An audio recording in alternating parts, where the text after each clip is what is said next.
ముఖ్యమంత్రి గారు జిల్లాకు వచ్చిపోయాడు.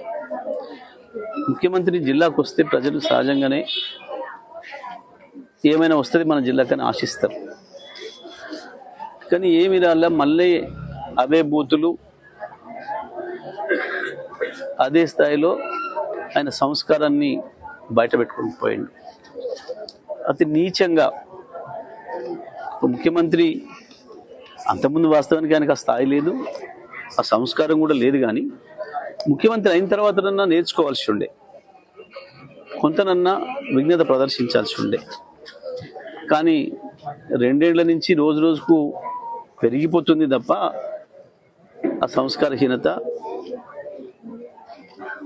ఏమాత్రం మనుషులు మార్పు కనబడడం లేదు.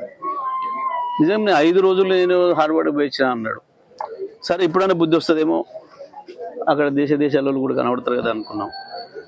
కానీ అక్కడికి పోయి మరి ఏ భాషలో నేర్చుకొని వచ్చాడో కానీ ఇంకా అంతకంటే అధ్వానమైన హీనమైన భాషలో నేను మాట్లాడాను.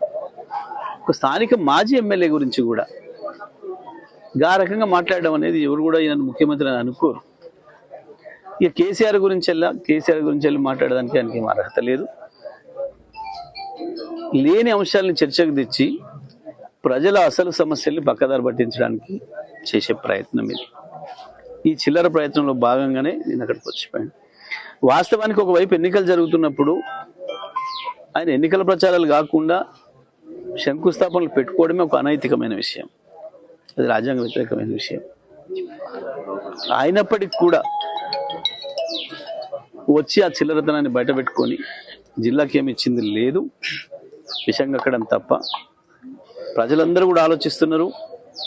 ఇవాళ నిన్న ఆయన మిర్యాల కూడా వచ్చిపోయిన తర్వాత మాకు ఇంకా గెలుపు అవకాశాలు పెరిగినాయి.